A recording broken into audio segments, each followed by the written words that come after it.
Muito bom dia, agronegócio. Hoje é quarta-feira, dia 7 de agosto de 2024. São 8 horas, 21 minutos pelo horário oficial de Brasília. Sejam todos bem-vindos. Esta é a nossa abertura de mercado. Estamos ao vivo pelo noticiasagricolas.com.br, pelo nosso canal no YouTube, Notícias Agrícolas Oficial, pela também TV Climatempo e pela Rádio Agro Hoje. Sejam todos bem-vindos. Juntos nós vamos construindo a nossa manhã com notícias, preços, entrevistas, tudo aquilo que você precisa saber para ser o produtor rural mais bem informado do Brasil. Vamos trazer as últimas informações do congelamento de despesas do governo federal, impactando o Ministério da Agricultura, vai pegar direto no coração do seguro rural. A gente vai falar mais sobre isso. Vamos falar também sobre uma acusação da CNA contra o leite em pó argentino, antidumping. Vamos falar também sobre ainda os impactos da doença de Newcastle para as exportações brasileiras de frango, entre outros assuntos. No nosso quadro de entrevistas, estaremos com o Jefferson Souza, analista de mercado de fertilizantes da Agriinvest Commodities, porque o dólar subiu muito essa semana e os produtores ainda têm algumas compras para fazer. Principalmente quando a gente olha para o milho segunda safra de 2025, já tem preocupações por aí. A rentabilidade vai ser algo que nós teremos de discutir bastante nesses próximos meses e entendendo essas janelas de aquisição de insumos. Tudo isso você vai acompanhando aqui no Bom Dia Agronegócio, onde você sabe antes e primeiro as informações que direcionam o seu dia e os seus negócios.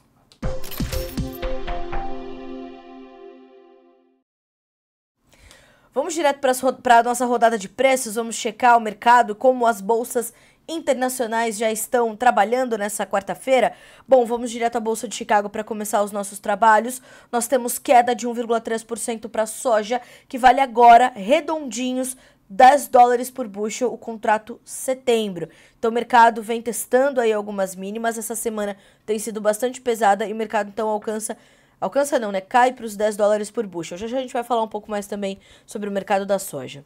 O milho tem $4 mais 1 cento por bushel, 0,9% de baixa. O trigo sobe $5,46 por bushel, com uma alta de 0,7%.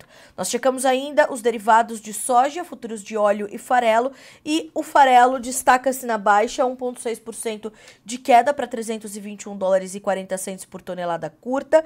E o óleo de soja, 39 cents mais 93 por libra-peso e uma pequena baixa de 0,08%. Também recua o óleo de soja, mas com uma baixa um pouquinho menos intensa, menos agressiva, né? Bom, temos também a Bolsa de Nova York para checarmos.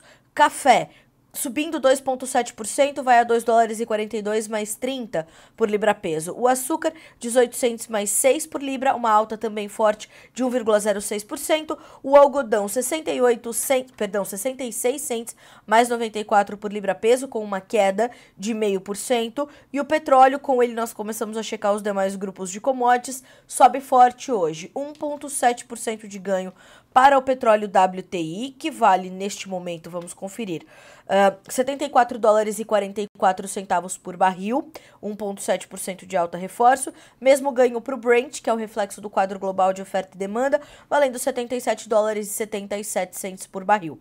Gás natural sobe 2,1%, o ouro 0,3% de alta, prata e cobre. Na verdade, a prata trabalha estável nesse momento, sem variação, mas em campo negativo é possível perceber, e o cobre cai 1,3% nesse momento, então, de quase um campo misto para as commodities. Já vamos também falar um pouquinho mais sobre isso. 0,2% de alta no dólar index, que tem 102.987 pontos. Na Bolsa de Dalian, no mercado futuro da China, onde as negociações já se concluíram, nós temos farelo em queda, óleo de soja também recuando de forma significativa e o milho testando leves baixas. Observando a análise de Eduardo Manin para o mercado financeiro dessa quarta-feira, ele diz: bolsas americanas e europeias subindo, o dólar index também em alta, bolsas na Ásia também subindo, a exceção é a China. No geral, o debate continua sendo se a economia americana entrará ou não em recessão. Os dados de emprego nos Estados Unidos assustaram na sexta-feira passada. O câmbio na China volta acima do 7,2, chegou a negociar 7,08 na segunda-feira. Petróleo subindo, ouro subindo, Bitcoin também em alta. Futuros da soja e do milho em baixa. Na Bolsa de Dalian, os futuros agrícolas continuam caindo. Atenção a essa informação. Trigo na China continua testando mínimas, colocando pressão sobre o milho no spot. Quando Eduardo Vanin nos traz esse pequeno resumo do mercado financeiro, ele é fundamental para nós entendermos o que aconteceu de segunda-feira até aqui. Esses dados da sexta-feira passada, né, dos dados de emprego nos Estados Unidos, eles vieram de forma tão pesada que na segunda-feira foi um banho de sangue no mercado. Realmente, as bolsas caíram agressivamente, as commodities despencaram, o dólar subiu muito forte, o dólar chegou a superar 5,80, beliscou 5,90 frente ao real. Então, houve uma reação muito imediata. Ontem já foi um dia de um pouco mais de alívio, um respiro, né? Um dia de realização de lucros, um turnaround Tuesday. Então houve aquele fôlego que o mercado buscou recuperar para tentar recuperar ali as suas rotas, cada um para os seus mercados. Tanto que o petróleo já volta a subir, o dólar index ainda está subindo porque ontem também testou algumas baixas, então o mercado volta a se equilibrar. Isso quer dizer que o cenário mudou, né, que os dados são diferentes? Não, mas são dados que o mercado já conhece. Então, essa busca por entendimento e por novas rotas, ela vai acontecer. Começou ontem, hoje esse movimento tem sequência e é por isso que nós vemos algumas commodities subindo, outras ainda recuando pelos seus próprios fundamentos, como é o caso da própria soja. Já, como eu falei, vamos detalhar um pouco mais desse mercado e é assim que essa quarta-feira vai começando para você aqui no Notícias Agrícolas. São 8 horas e 27 minutos pelo horário oficial de Brasília. Checamos os preços, vamos conhecer as manchetes de hoje com as nossas notícias da manhã.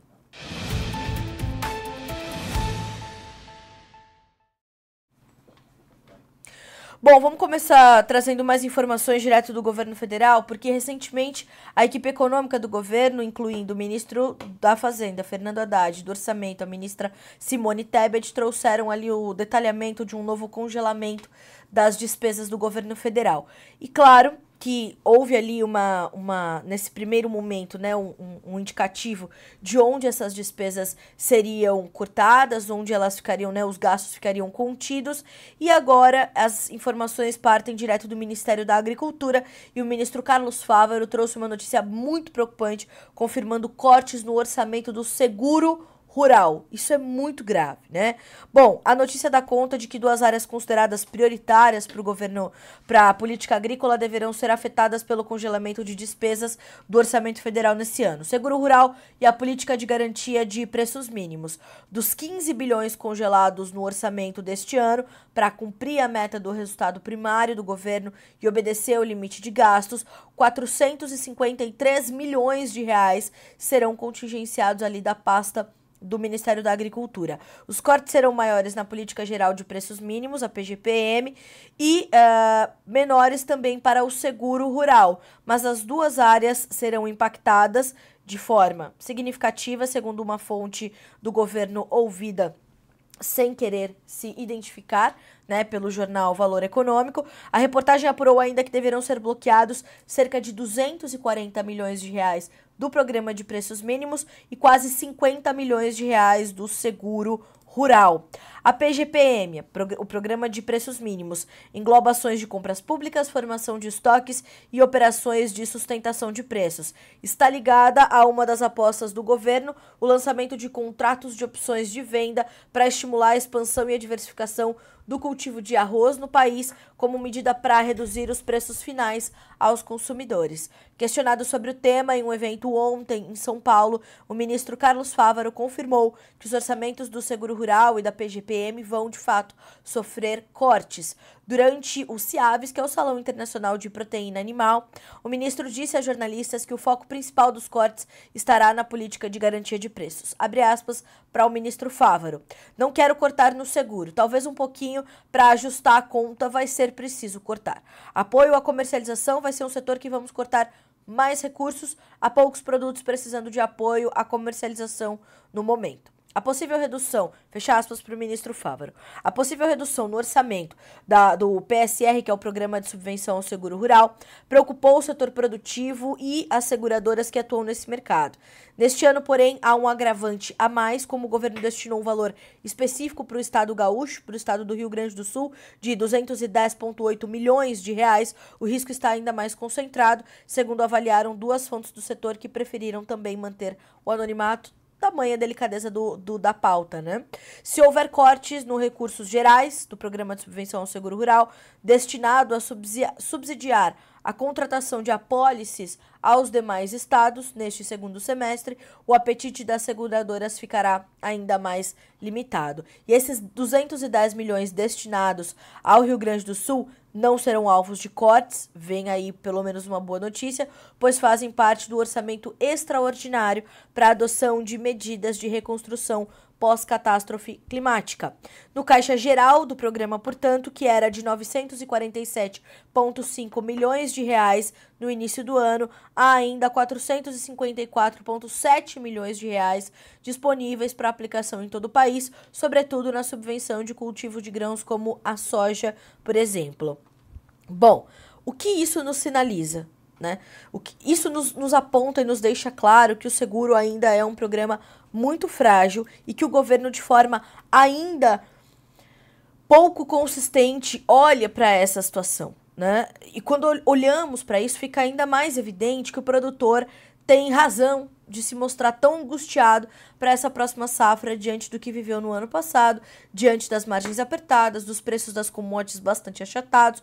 Então, tudo isso traz uma preocupação a mais para o produtor. Eu estive tanto na segunda-feira quanto na terça, em dois eventos importantes. Na segunda-feira, durante o congresso da ABAG, e na terça-feira, durante o primeiro dia do congresso da Andave. Em ambas as situações, conversando com pessoas, com produtores rurais, com líderes da indústria, com líderes do setor, foi possível perceber que há, de fato, essa preocupação que vai escalando e essa cautela que está muito estabelecida para a safra 2024-25, apesar de, claro, né, os líderes enxergarem com bastante resiliência e coragem a próxima safra que está por vir. Então, o que o produtor vai buscar agora? Vai buscar opções para o seguro, opções assim, alternativas, né, para a gente não confundir com o mercado de opções. Vai buscar alternativas para o seguro, alternativas para o crédito, as instituições privadas de crédito ficando cada vez mais presentes no mercado diante desses recursos contingenciados quando pensamos nos recursos públicos. Então, há uma tentativa do setor de se organizar de forma tal para mitigar os efeitos desse momento de mercados mais dificultados. Então, olhar para isso vai ser fundamental, entender como os elos da cadeia vão se organizar até chegar ao produtor para lhe garantir também mais oportunidades. Isso tudo vai ser ferramenta importante para que a próxima safra aconteça, se consolide. Nós ainda temos um olhar muito cuidadoso com o Rio Grande do Sul, porque a medida provisória que foi apresentada pelo governo federal na última semana, no início dessa semana, né, ela traz uma preocupação imensa, tremenda, com essa movimentação toda. Hoje está para sair o decreto mostrando ali valores e prazos e descontos que o governo vai dar para cada grupo de produtores, mas sabemos que a medida provisória não atende ao pleito do produtor gaúcho, então recurso, crédito, vai ser uma preocupação latente. Todavia, reforço, o que trago dos congressos da ABAG e da Andave é de que o setor está se organizando para oferecer mais alternativas ao produtor e juntos passarem por esse momento de um pouco mais de angústia. Nós, aqui no Notícias Agrícolas, também estamos buscando trazer os especialistas sempre para falar para a nossa audiência, né, como é que as coisas estão caminhando para que você possa se preparar e estar com a sua gestão em dia para passar por essa próxima temporada, que vai ser bastante desafiadora, mas nada que a sua coragem e resiliência inerentes à sua atividade não lhe permitirão passar. 8 horas e 35 minutos pelo horário oficial de Brasília. Uma outra informação importante ainda são os impactos da doença de Newcastle, né, que está aqui ainda no nosso escopo e não há ainda um reporte claro, né, dessa situação. Então, o que acontece? A China, que é uma das maiores importadoras de carne de frango do Brasil, ela ainda mantém o seu embargo né, a proteína brasileira. Então, segundo a agência de notícias Reuters, a China não voltou a comprar carne de frango do Brasil depois que um surto da doença de Newcastle foi detectado no mês passado, segundo os funcionários do Ministério da Agricultura. Falando nos bastidores de evento do setor, eles disseram que as conversas com as autoridades chinesas ainda estão em andamento. Mesmo depois do governo anunciar o controle do surto, o qual as autoridades disseram ter sido um caso isolado no estado do Rio Grande do Sul. As autoridades evitaram prever quando as vendas poderiam ser retomadas. A China é o parceiro comercial mais importante do Brasil, o maior importador de carne de frango do mundo. O secretário de Comércio e Relações Internacionais do Ministério da Agricultura do Brasil, o senhor Roberto Perosa, disse que a China pode entrar em contato com o Brasil sobre o fim do embargo nos próximos dias, possivelmente já na próxima semana. Carlos Goulart, o secretário de Defesa Agropecuária do Brasil, disse também que estava aliviado pelo fato de o Brasil ter conseguido declarar, na terça-feira, o fim do período de emergência sanitária no Rio Grande do Sul, o que poderia ajudar na gestão depois que o caso de Newcastle foi confirmado, mas rapidamente controlado em uma granja comercial na cidade de Antagorda, no estado gaúcho. O Carlos Goulart afirmou ainda que, além da China, o México e a Argentina ainda não informaram quando voltarão a comprar produtos de frango do Brasil.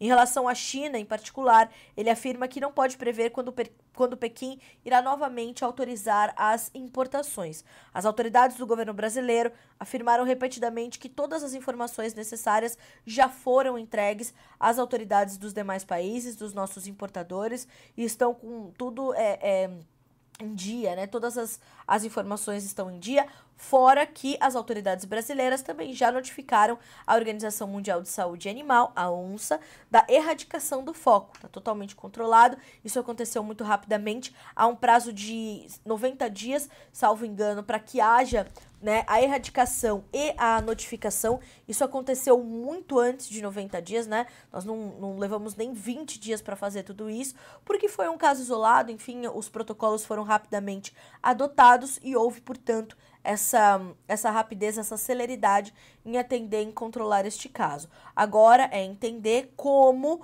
os nossos importadores olharão para o nosso mercado. É importante contextualizar também que nenhum importador de carne de frango ou de produtos avícolas do Brasil fez essa suspensão de compras, este pedido de embargo, né? O que aconteceu apenas foi o Brasil fazendo um alto embargo, suspendendo as suas exportações para também atender protocolos e garantir ainda mais transparência ao mercado internacional, aos seus parceiros comerciais. Em cerca de 90 dias, a organização deverá declarar o Brasil livre da doença viral, segundo ainda o secretário do MAPA, o senhor Carlos Goulart. 8 horas e 38 minutos pelo horário oficial de Brasília. A você que está nos acompanhando aqui no Bom Dia Agronegócio, seja bem-vindo. Se você está chegando agora, vá já participando ali no nosso chat no YouTube, mande para nós de onde você nos ouve, de onde nos acompanha aqui no Bom Dia Agronegócio, tire as suas dúvidas, faça suas perguntas, traga o seu posicionamento, a sua opinião sobre as notícias que estão sendo aqui tratadas hoje. E no nosso quadro de entrevistas estará conosco hoje Jefferson Souza, analista de fertilizantes da Agriinvest Commodities, para falarmos sobre o mercado de fertilizantes. Então você que está nos acompanhando, continue conosco, porque já vem informações importantes, principalmente para olharmos para as próximas safras, gestão comercial, aquisição de insumos e, claro, o impacto do dólar sobre esse mercado, que é fundamental de se compreender. Bom, na sequência, uma outra informação que também é bastante importante: o governo recebeu um pedido de investigação de dumping contra o leite em pó da Argentina, feito pela CNA, Confederação de Agricultura e Pecuária do Brasil. Então, a CNA protocolou na semana passada uma petição para que o governo brasileiro investigue a prática de dumping contra o leite em pó da Argentina. O pedido foi apresentado ao Ministério do Desenvolvimento, Indústria, Comércios e Serviços, o MIDIC.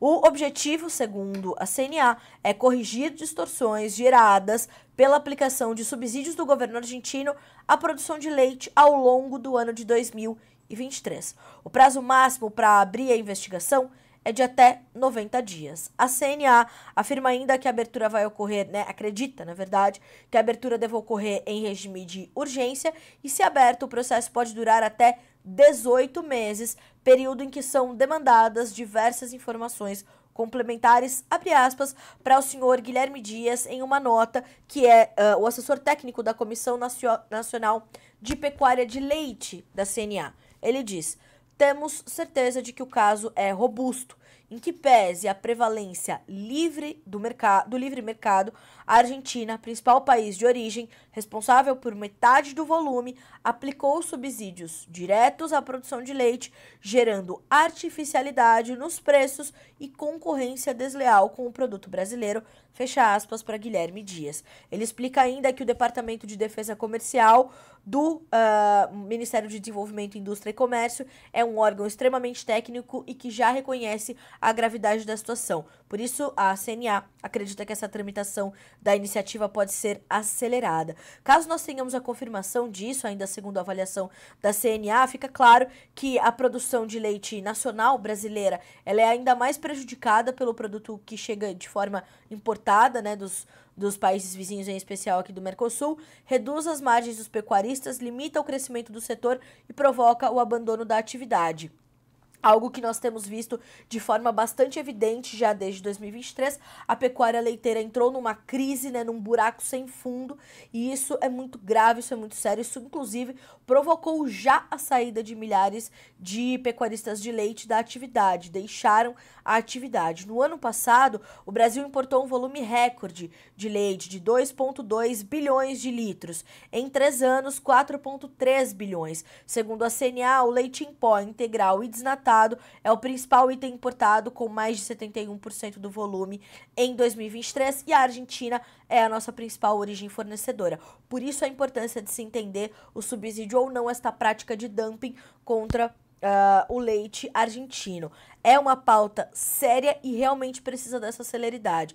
Nós esperamos que a CNA tenha o mais rápido possível essa resposta e que a produção brasileira de leite volte a ser olhada também com outros olhos e que as suas demandas, que também são urgentes, sejam atendidas. 8 horas e 43 minutos, pelo horário oficial de Brasília. Reforço, já no nosso quadro de entrevistas estará conosco Jefferson Souza, analista de fertilizantes da Agriinvest Commodities, para nos falar sobre impactos do câmbio, janelas de compra, como estão as aquisições de insumos para as novas safras, tudo isso e muito mais já aqui no Bom Dia Agronegócio. Então continue nos acompanhando para trazer essas informações. Bom, na sequência, vamos falar sobre o mercado da soja, Hoje nós temos novas baixas, nós temos um recuo que é expressivo, mais de 1% caem as cotações na Bolsa de Chicago nesta manhã de quarta-feira. Agora, o contrato agosto, que já sai da tela, tem 10 dólares e 20 cents por bushel, com uma baixa de 7 pontos mais 75. O setembro, que é o contrato referência para o mercado à vista agora, 10 dólares por bushel, com uma baixa de 13 pontos mais 25. O novembro, 10 dólares e 15, caindo 11 pontos e meio. O novembro referência para a safra americana. E o janeiro, 10 dólares e 31, 11 pontos e meio de queda. O mercado segue renovando as suas mínimas, em especial no contrato novembro. Eu também separei aqui a análise de Eduardo Vanin, analista da Agriinvest, para trazermos essa informação hoje sobre o mercado da soja, porque, como eu pontuei, desde o início da semana tem estado bastante pesado. Então, segundo o Eduardo Vanin, o contrato novembro está novamente renovando as suas mínimas, já que a anterior, a mínima anterior, foi de 10 dólares e 16 centavos por bushel no dia 1º de agosto. Ele diz, abre aspas, diria que o mercado já estaria precificando o relatório de oferta e demanda do dia 12, um possível ajuste para cima nas produtividades de milho e soja e redução na demanda por soja. Então, o novo boletim mensal de oferta e demanda do USDA, o Departamento de Agricultura dos Estados Unidos, chega no dia 12 de agosto e pode mexer com o mercado. As condições das lavouras subiram 1 ponto percentual na semana passada, sendo que o esperado era uma queda de 1 ponto percentual. Iowa, Illinois e Indiana continuam com mais de 70% nas condições de boa ou excelente. Então, nós temos esse mercado pesado, não só pelos seus fundamentos, que são estes que estão postos aqui. Mais do que isso, a demanda pela soja americana, embora nós tenhamos observado nos últimos dias, na última semana em especial, algumas vendas da safra 2024-25 chegando, se apresentando, trazendo esses reportes, nós temos ainda uma pressão sobre essas cotações e sobre essa demanda pela soja dos Estados Unidos, que é bastante grave. E isso vai mantendo as cotações ali contidas, sem espaço para renovar, né, um movimento de alta, sem espaço para sair desta trajetória de baixa. Continuo com as informações de Eduardo Vanin, ainda agora sobre o leilão de soja que aconteceu na China. Não encontrou demanda. No leilão do final de julho, o interesse foi de 44% do lote, de 434 mil toneladas, e neste leilão a demanda foi de menos de 3% do lote, de 462 mil. Traders de soja no PNW, ali nos portos do Pacífico, estavam esperando o resultado para ter uma ideia das compras da Sinograin. Parece que vai continuar fraco. O programa da Sino esse ano está bem mais lento, uma notícia ruim para a demanda americana. Então percebam, nós temos ainda essa combinação de fatores que pesa sobre as cotações. Nessa quarta-feira, as baixas do farelo de soja, mais de 1,5% de queda, também ajudam a pressionar os futuros do grão. Essa movimentação do mercado financeiro ainda incerta, apesar do alívio de hoje, também está no radar dos traders, então tudo isso está na conta. A competitividade da soja brasileira também se mantém ali no horizonte dos agentes do mercado.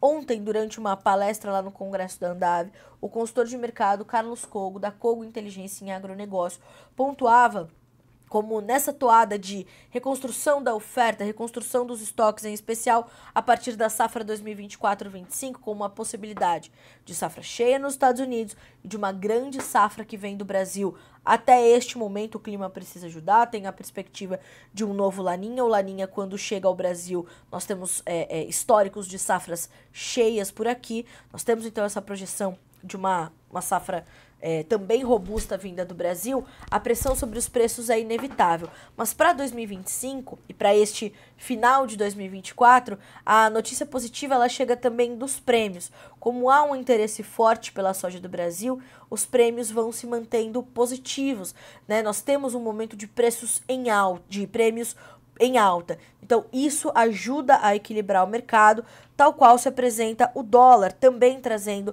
essa condição de força frente ao real. Na hora de formar preços, é melhor. Em contrapartida, ouvindo o presidente da ProSoja Brasil, o senhor Maurício Buffon, ele me dizia: Carla, nós precisamos lembrar ao produtor que essa combinação de bushel fraco e dólar forte deixa as margens do produtor brasileiro muito apertadas, apesar dessa condição dos prêmios. Então, na perspectiva da ProSoja Brasil, o produtor de soja no país está fazendo uma lavoura mais moderada, uma lavoura com investimentos mais contidos, repensando e otimizando os seus custos de produção diante dessa renda que está bastante estrangulada para essa safra 2024-25. Então, são perspectivas semelhantes ou complementares, eu diria, e que precisam da sua atenção. A entrevista do Maurício Buffon já está disponível para você aqui no Notícias Agrícolas e as informações do Carlos Cogo chegam ao longo dessa quarta-feira com mais detalhes aqui no nosso portal. Bom, na sequência, nós temos também informações chegando do mercado de arroz. Agora são 8 horas e 50 minutos pelo horário oficial de Brasília. Antes, na verdade, da gente falar sobre o mercado de arroz, só complementando as informações de soja, acabou de entrar no nosso portal uma informação de que as importações chinesas de soja registraram uma alta de 2,9% no mês de julho, segundo mostraram dados alfandegários divulgados nesta quarta-feira. As importações de soja pela China tiveram esse incremento, portanto, estimuladas por preços mais baixos e temores de aumento das tensões comerciais entre Pequim e os Estados Unidos se Donald Trump voltar à presidência. O maior comprador de soja do mundo importou 9,9 milhões de toneladas em julho, segundo dados da alfândega divulgados nesta quarta-feira, abaixo das expectativas dos traders de 12 a 13 milhões. Mas a informação está aqui, 2,9% maior na comparação anual, ou seja, com o mesmo período de 2023, o que confirma o que nós temos dito aqui no Notícias Agrícolas. Embora não no mesmo ritmo dos últimos anos, a demanda chinesa continua crescendo, certo?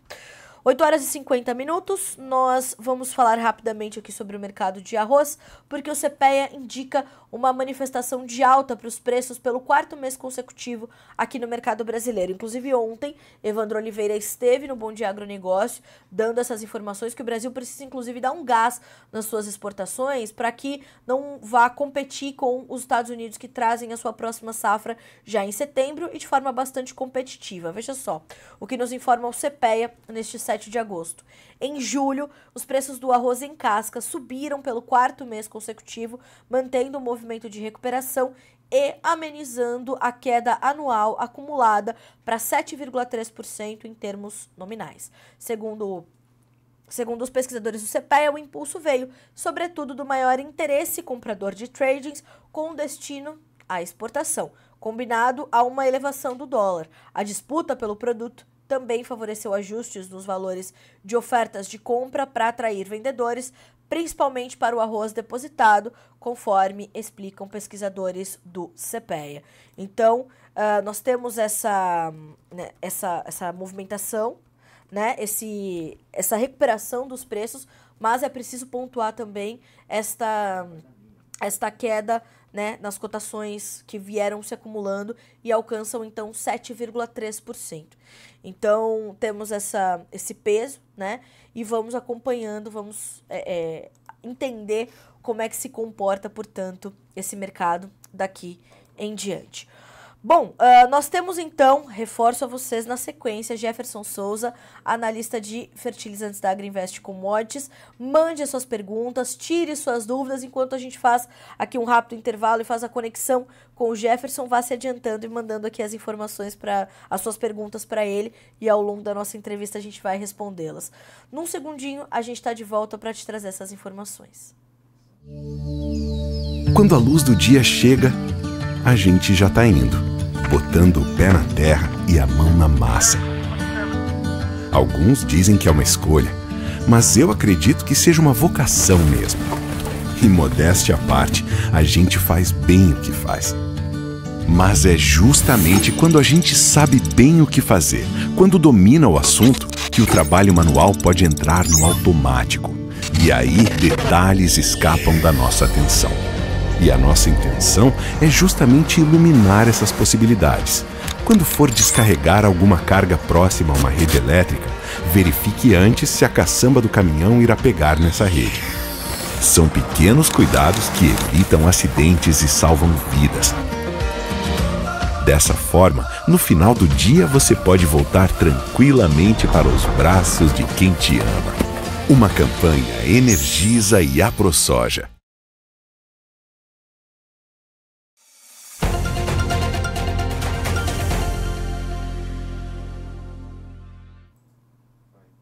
E de volta com o Bom Dia Agronegócio desta quarta-feira, hoje é 7 de agosto de 2024, 8 horas e 53 minutos pelo horário oficial de Brasília.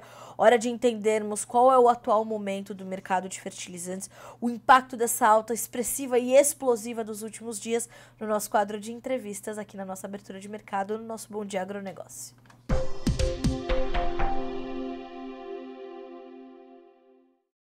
E o nosso convidado para ajudar a entender um pouco melhor desse momento atual é Jefferson Souza, analista de fertilizantes da Agrinvest Commodities. Jefferson, bom dia, seja bem-vindo. É sempre um prazer ter você conosco aqui no Bom Dia Agro. Oi, Carla, prazer é todo meu. Sempre é muito bom conversar com você e com toda a audiência. Muito obrigada. Jefferson, que susto nos deu o dólar nessa semana. Chegamos a beliscar os 5,90. Eu imagino que os preços dos fertilizantes tenham sentido uma parte desse impacto. Tá correto isso ou acabou sendo limitado o efeito do câmbio sobre os preços dos insumos? Carla, sempre a gente fala o seguinte, o produtor, quando ele vai vender, o câmbio ele é positivo, porque você tem um aumento no dólar, obviamente você tem um aumento no preço da soja, no preço do milho. Em geral, acontece dessa maneira. Agora, no lado do insumo, ele é sentido. Eu tenho um balanço que eu faço a cada 2 meses, no bimestre. Eu tenho um MAP que sobe 25% em reais por tonelada em 60 dias. E nesse caso, não tem só o impacto do dólar que está mais alto. Você tem um impacto também do preço do adubo que sobe em dólar por tonelada. No caso da ureia, você também tem um impacto na casa de 18%. E, por fim, no cloreto de potássio, eu tenho de 9,5% a 10,5% de alta em 2 meses. Então, são altas generalizadas para todos os fertilizantes devido a esse aumento que eu tenho no câmbio. Sobretudo em real por tonelada, tem que pensar sempre desse lado. Em dólar por tonelada, eu tive algumas retrações até mesmo. O caso da ureia caiu um pouco, o sulfato também. Porém, quando eu faço a conversão, eu sinto um aumento no preço devido a esse dólar que, como você comentou, beliscou com seus 5,90 e agora está acima de 5,60 novamente, né? Agora, Jefferson, isso movimentou de alguma forma ou deixou o produtor ainda mais retraído para aquele que precisa fazer as suas aquisições ainda de fertilizantes? Da última vez que conversávamos, a sua preocupação estava com a aquisição desses fertilizantes para o milho segunda safra de 2025. Que momento é esse depois dessa nossa última conversa? Cara, a gente tem um mercado um pouco diferente, né? A gente tem que pensar. Minha preocupação ainda continua com a segunda safra, tá? Então ainda continua, porque soja já foi. Agora o nosso foco é entender as entregas da soja. Se eu vou ter algum atraso, sobretudo fosfatado. Agora, para o milho, eu tenho um mercado muito aberto ainda. Os nossos levantamentos apontam que o produtor de milho segunda safra no Brasil comprou por volta de 33% até o final de julho.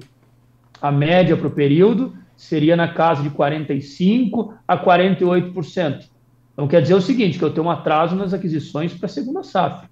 Só que o produtor no Mato Grosso, é um exemplo disso, a gente tem um produtor mais apetitoso em fazer negócio. Só que de algumas matérias-primas específicas, como é o caso do sulfato. O sulfato de amônio tem rodado e o 20,020 também. E por que isso, Carla? Porque a relação está mais próxima do histórico. Em outras regiões, ainda é um mercado retruncado, eu não tenho tantos negócios, é mais parado. Agora, no Cerrado, Mato Grosso, que o produtor compra antecipado, eu tenho um atraso em comparação à média, porém, nos últimos 20 dias, 30 dias, assim posso falar, o produtor saiu mais às compras, aproveitando uma relação de troca em dólar por saca. Isso que é importante. Dólar por tonelada é considerando sacas, né? É por isso que a gente tem. Então, o Mato Grosso é o estado mais avançado, aproximadamente 55% comprado do fertilizante para a segunda safra.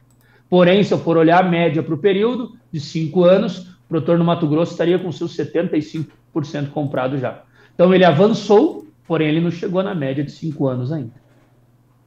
Agora, Jefferson, isso você citou essas relações mais próximas do histórico.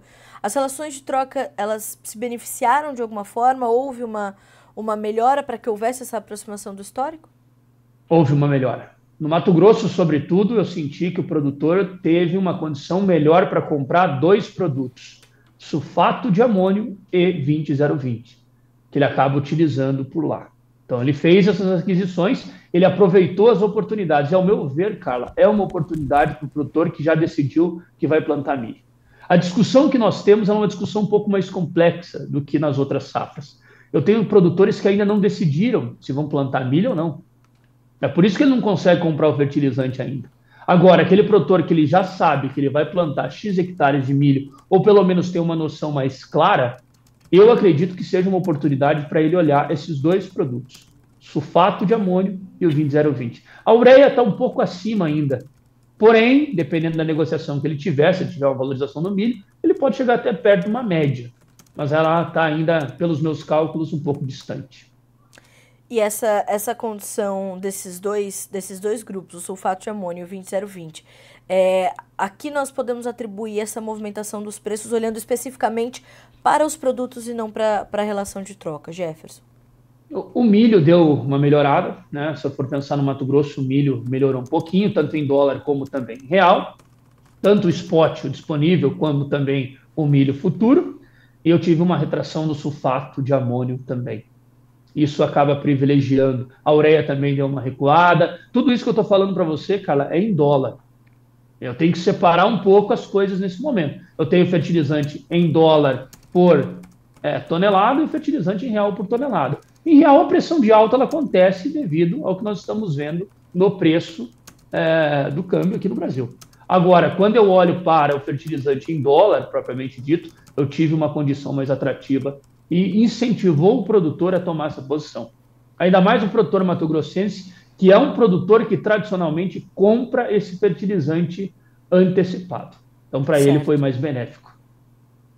Jefferson, a gente tem uma pergunta aqui do Nierley que eu acho que é bastante... faz bastante sentido para esse momento da nossa conversa, que é o seguinte. Ele diz o seguinte: Jefferson, novembro, dezembro, com menores riscos do zoneamento agrícola, né, para o grão no sul do Piauí, com o aumento do plantio na região, fertilizantes terão um reajuste?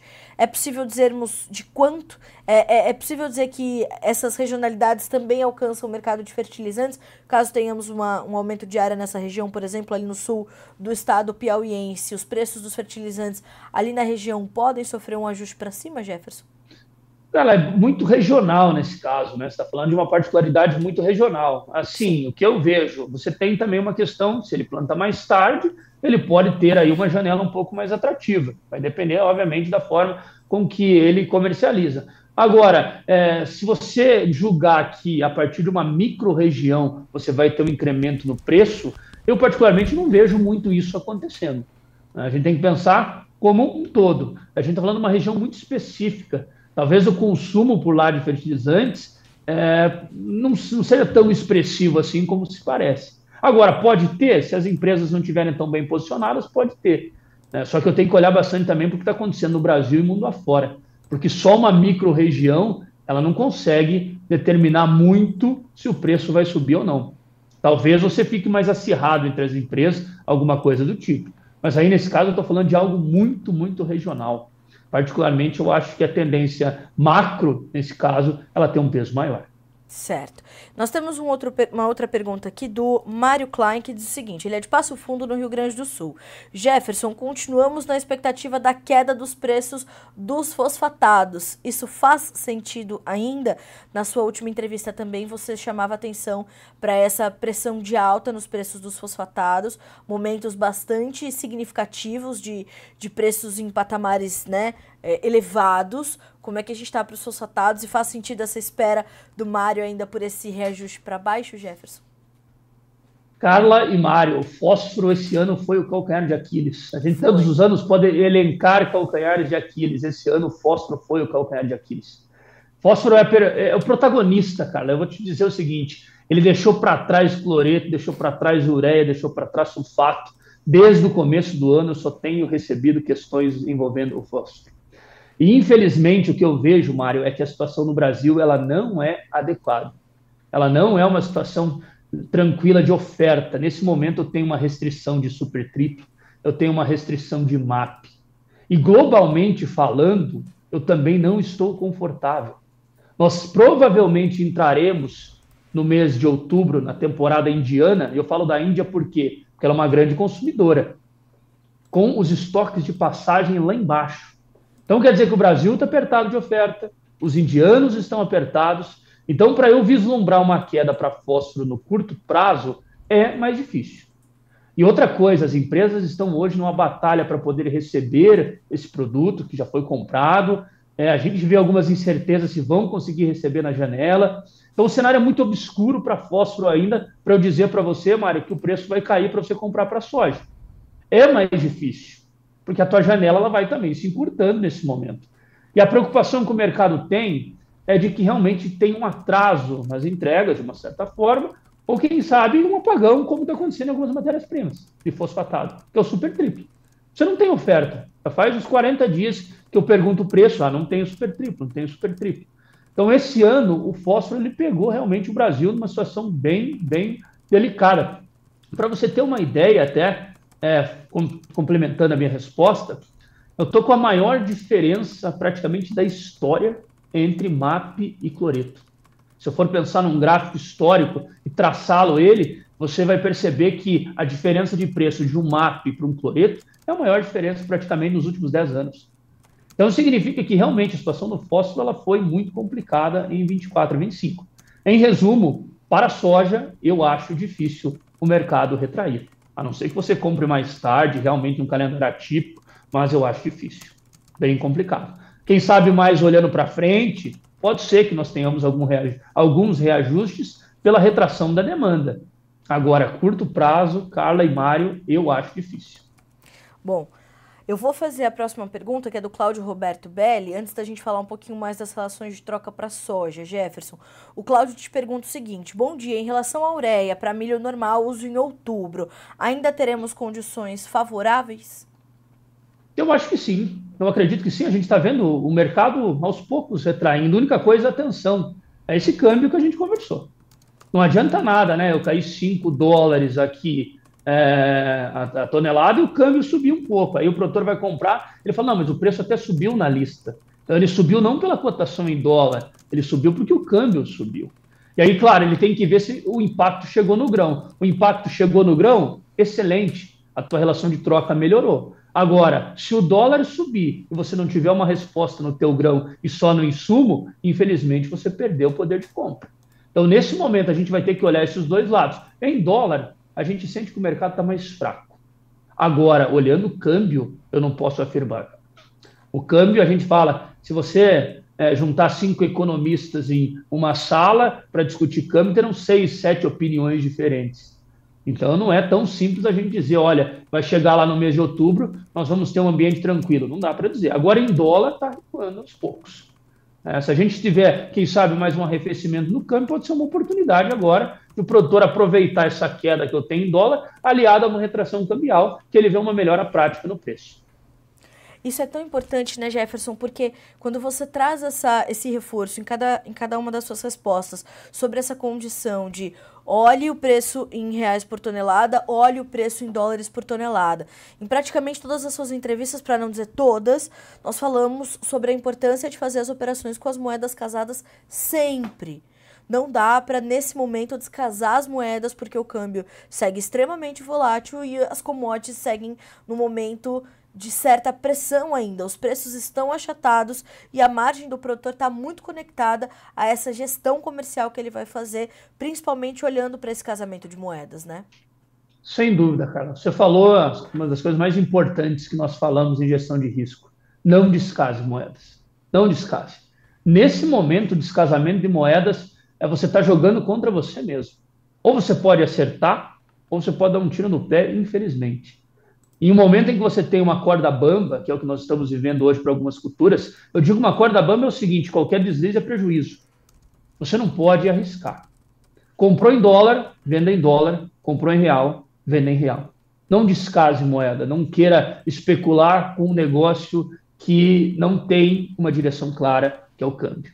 Não tem como a gente fazer isso. Tem que casar moeda, sem dúvida, para não ter problema. E o mais importante, né, Carla? Conheça a relação, senta e avalie. Tudo bem, eu estou com uma relação de troca em que o câmbio subiu, melhorou o preço do grão, piorou o preço do adubo, mas a relação está boa? Excelente. Agora, o maior problema que a gente tem é quando o dólar sobe, você tem uma queda em Chicago, ou o prêmio também cai, e aí você não vê um aumento no preço do grão, e você vê um aumento no preço do insumo. Nesse momento, o produtor está perdendo o poder de compra. É por isso que eu digo e repito, o dólar alto não é sinônimo de boas rentabilidades. Ele pode dar uma impressão inicial de que o produtor vai vender a soja muito bem, o milho muito bem, excelente, pode dar. Agora, ele vai ter também um reajuste nos insumos. Isso eu estendo para fertilizante, eu estendo para defensivo e depois um pouco mais além eu vou estender para diesel, eu vou estender também para peça, para manutenção, seja para o que for. O dólar alto é bom para quem está vendendo, ele é ruim para quem está comprando a maioria das vezes. E é quase certo, né, Jefferson, que inevitavelmente o produtor vai adquirir os seus insumos com um patamar de dólar e fazer a venda do seu produto com outro patamar. Naturalmente que quando ele faz as relações de troca, quando ele garante ali umas operações de barter e tudo mais, ele usa essas alternativas, ele vai amarrar parte da sua produção nos mesmos patamares, mas ele vai ter ainda uma parte considerável da sua safra para negociar, olhando para outro patamar de câmbio, seja mais alto ou mais baixo, em relação do que aquele em que ele fez no seu momento a aquisição dos seus insumos, né? Exatamente. Se a gente for pensar numa lavoura, você não faz somente com fertilizante, com a semente, com o defensivo, né? Você tem os outros gastos, mas você tem a margem do produtor. Então você comentou uma coisa certa, sem dúvida. Ele pode até travar o custo e ele deve, não é que pode, ele deve, né? Ele tem que travar o custo e aí o restante ele vai trabalhar, obviamente, de um câmbio diferente do que ele comprou os insumos dele. Então o câmbio acaba pesando muito nessa nossa comercialização, né, cara, e até mesmo no apetite do produtor na hora de tomar suas decisões. Eu não posso chegar e afirmar aqui que um câmbio de R$ 6 seria muito benéfico para o produtor, não. Por que eu não posso? Porque eu tenho dois lados da moeda. Da mesma maneira que eu tenho certeza que ele tem a possibilidade de vender a soja mais cara, o milho mais caro, ele também pagará o custo disso na hora de comprar o defensivo e também o fertilizante. Jefferson, quando a gente olha para esse cenário transferido para a soja, eu queria ouvir de ti duas situações. Quanto nós temos ainda em aberto para aquisição de fertilizantes olhando para a safra 2024-25, se é que ainda temos algumas compras a fazer, porque falávamos sobre isso também na nossa última entrevista, e como é que essas relações de troca estão se comportando quando o assunto é soja 24-25?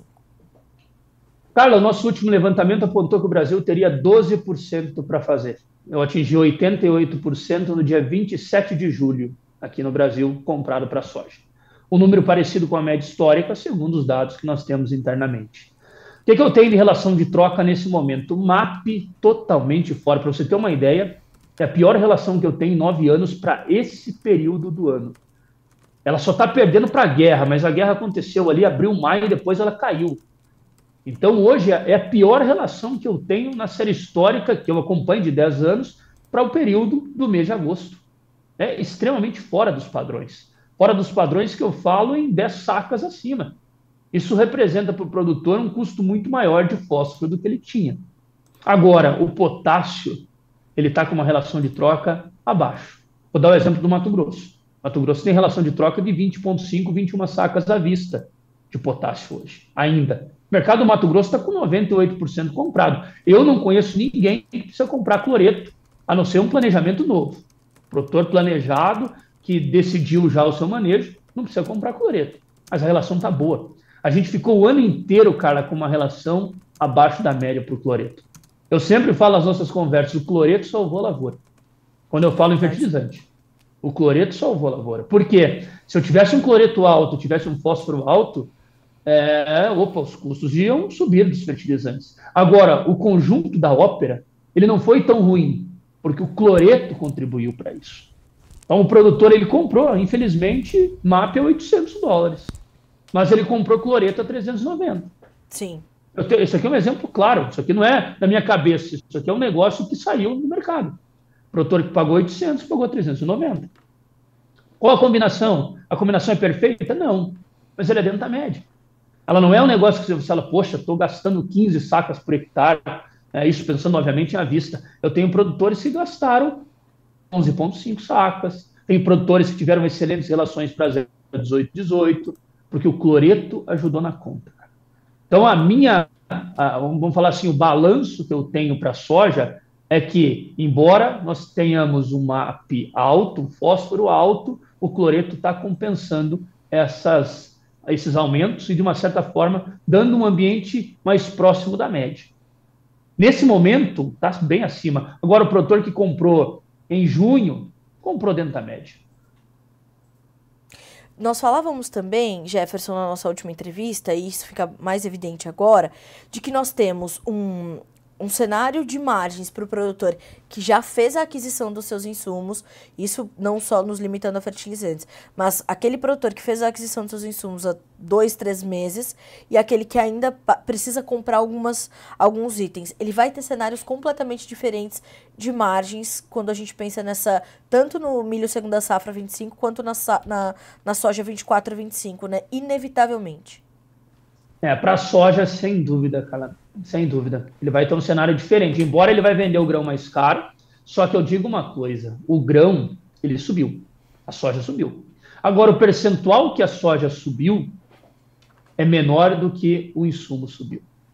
Veja só que interessante, eu faço até um exercício para quem está assistindo a gente. Pegue o preço da sua soja, quando o dólar estava 5,20. Pegue o preço agora e veja quanto subiu. Pegue o preço do MAP na sua região, com o dólar de 5,15 e com o dólar hoje de 5,60. Qual subiu mais? Faça esse exercício. Você vai ver que o MAP subiu muito mais, porque além do dólar, ele também foi impactado globalmente. O preço, custo de frete subiu. Nesse caso, para o produtor que está comprando hoje, a conta é pior do que era lá no mês de maio, mês de junho. Então, significa que cada ano eu tenho algumas mudanças. Ano passado, cara, a gente não pode esquecer uma coisa também. O produtor que comprou em junho teve a melhor relação da temporada. Eu acompanho isso diariamente. Sim. Nesse ano, o produtor que antecipou teve a melhor relação da temporada. O produtor que comprou cloreto em fevereiro, ele teve a melhor relação da temporada.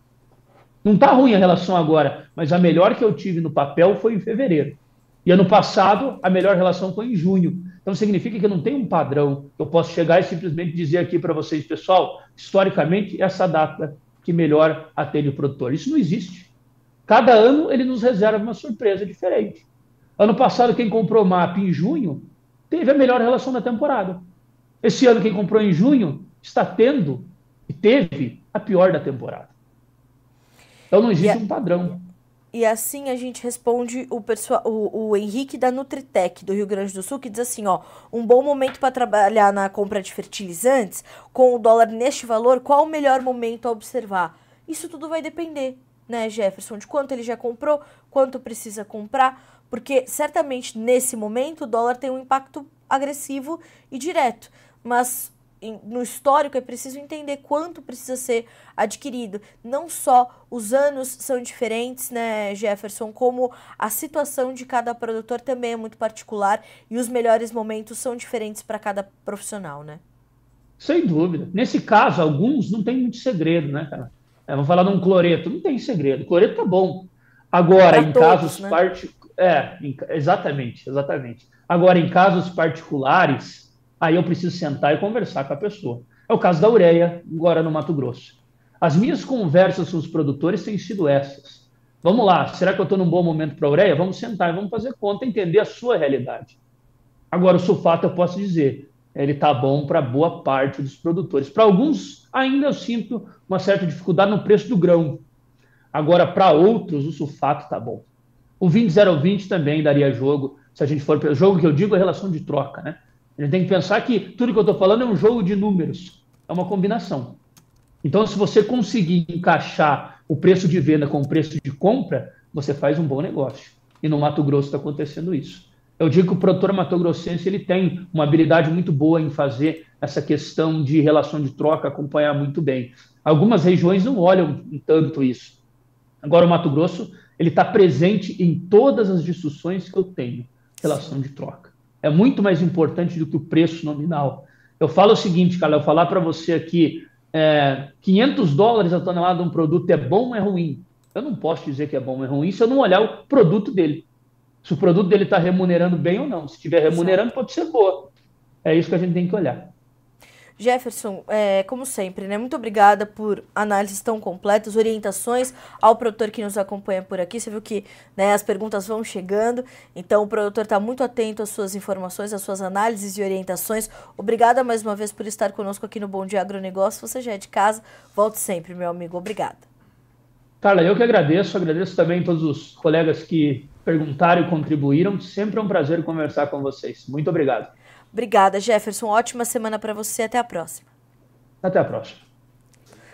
Bom, senhoras e senhores, quero agradecer pela participação. É muito importante que vocês façam suas perguntas, tragam seus posicionamentos, porque assim nós juntos vamos construindo o Bom Dia Agronegócio e deixando o debate mais rico. Como o Jefferson pontua, as realidades são muito diferentes. O Brasil é muito plural, então as margens são bastante heterogêneas, os custos de produção também, as despesas logísticas também, isso impacta diretamente no preço do fertilizante para cada produtor, para cada região do Brasil, então tudo isso precisa ser englobado. Quando você participa, o debate fica mais rico. Hoje tivemos participação do sul do Piauí, ali para a região do Rio Grande do Sul, como é importante, né, trazermos realidades tão distintas, e é assim que o Bom Dia Agronegócio vai ficando mais rico com a sua participação. A programação do Notícias Agrícolas apenas começa com o Bom Dia Agronegócio, mas ao longo do dia você recebe informações muito importantes para que seja sempre o produtor rural mais bem informado do Brasil. Amanhã estamos juntos novamente a partir das 8 da manhã aqui com o nosso Bom Dia Agronegócio,